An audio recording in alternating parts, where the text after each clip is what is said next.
แล้วท่านนามาเป็นทั้งนี้กันได้ครับเพราะว่าฟอกนะครับเพราะว่าฟอกไกลรับแต่ไม่นั่งนะครับ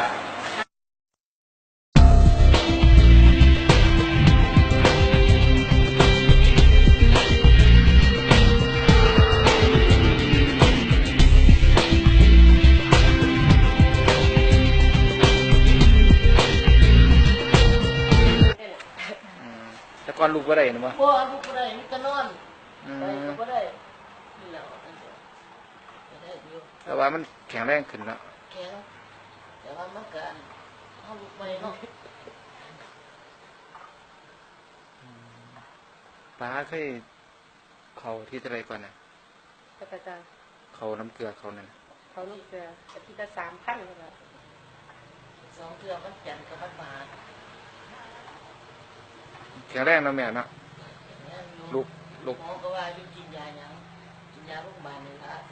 บ่ต้นมวยกินเด้อผมเนี่ยผมมันหล่นออกบ่ได้นี่ผมใหม่ได้นะใหม่ได้นี่บ่ครับผมตัวได้จอมกระถางอยู่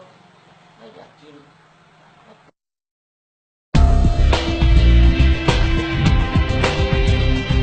ที่บ้านท่านน่ะมีไข้กินข้าวก็แซ่บอ้วนแล้วว่านึงน่ะย่างแข็งแรงไปข้ามถนนก็ได้เมื่อยขึ้นอีกกินข้าวก็แซ่บกินยานี่น่ะไปได้หัวก็บ่ปวดตะกี้สอดยาใต้ดินมันถึงบ่ได้สอดแล้วครับแข็งแรงดีนะครับเนาะแข็งแรงก็คือว่าต้นโตเฮาก็สุดซึ้งอยู่กว่าเก่ามีสิมีหนังตัวอยู่ครับอันนี้ใบอย่างเนาะครับเนี่ยใบเอ็กโคนเอ็กโคหมายความว่าจังไดใบนั่นหัวใจเพิ่นว่ามันยั่งบ่บัดนี้มันบ่ยั่ง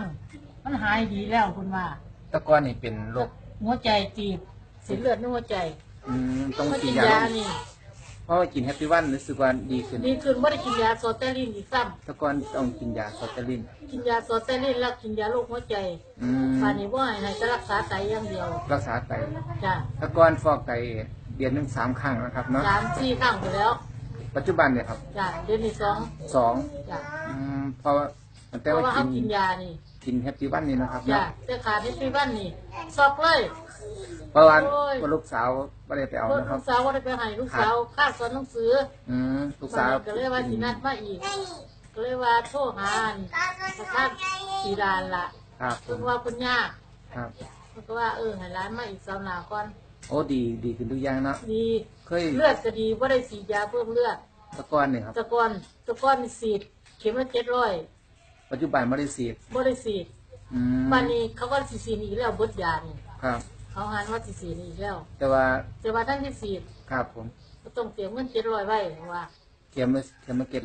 700ค่าพวกไต1,500ครับมันผาดนี่ครับผม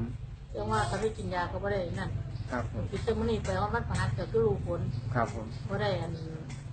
นั่นดอกบ่ได้ฉีดหมอก็สิตรวจเลือดเบิ่งเลยเขาเสียบเข้าเส้นเลือดนี่ก็ไหลออกมาก็สิรู้แล้วว่าเลือดดีบ่ดีตะกอนนี่หลังอยู่หลังมือนี่จะหลังมือนี่เปื่อยตะกอนเปื่อยนะครับเนาะเปื่อยอยู่นี่ก็เปื่อยครับเปื่อยบ่นี่แผลแห้งแล้วแต่กินแฮปปี้วันนะจ้ะแฮปปี้วันนี่แห้งดีโป่งดีเนื้อที่สิเปื่อยเห็นหมอสันผักก้อนหนังบ่ออกจากมือจักเทื่อครับหมอก็จะว่าโอ้ยผู้ออกได้ใหญ่สิไว้ตัดมืออีกบ่หมอว่าปัจจุบันแห้งนะครับเนาะแห้งแล้วก็เลยว่าบ่ตัดดอกหมอว่าเดี๋ยวตัดให้เถาะเลยว่าคือจะเคยฟอกไตเดือนละ3 ครั้งหรือ2 ครั้งนะครับ2 ครั้งแล้วเดือนครับผม